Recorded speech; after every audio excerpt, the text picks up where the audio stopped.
আসসালামু আলাইকুম ভাই বেরাদার, সবাই কেমন আছেন? আশা করি সবাই ভালো আছেন। আজকে সকালবেলা, সকালে না অবশ্য, দুপুর টাইমে আমি বের হয়েছি ঘুরতে প্রায় 3টার দিকে। আর আসলাম পার্কে। এটা হলো শ্রীনগর পার্ক। ভাবছিলাম অনেক সুন্দর হবে পার্কটা, তো ঘুরতেছি আর দেখতেছি কীরকম।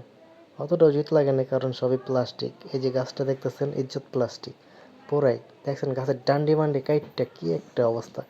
ন্যাচারাল বলতে কোনো কিচ্ছু নাই, যত যা আছে সব প্লাস্টিক। মানে ভিডিওটা করতেছি দুঃখে পড়া। আমি আরেক জায়গায় গেছিলাম, সেই জায়গাটা খুব সুন্দর একটা জায়গা, দেখাইতেছি একটু পরে। এখানে ঝর্ণা আছে অবশ্য। আর যে জায়গাটা গেছি এটা হলো নিমতলি, আপনার মডার্ন গ্র্যান্ড সিটিতে।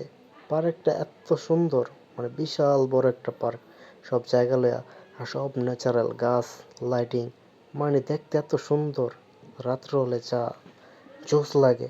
আর নিমতলি আর কি, যে জায়গাটা, এই জায়গাটাই পার্কটা খুব সুন্দর দেখতে। লাইটিং মাইটিং ফরেংটা ছিল। ভাবলাম হালকা ছোট্ট একটা ভিডিও করি, কারণ ছোটোবেলার একটা কথা আছে, ধর ফরেং মার গন্না, চিরা যাক কাতার, পাকনা চাকনা।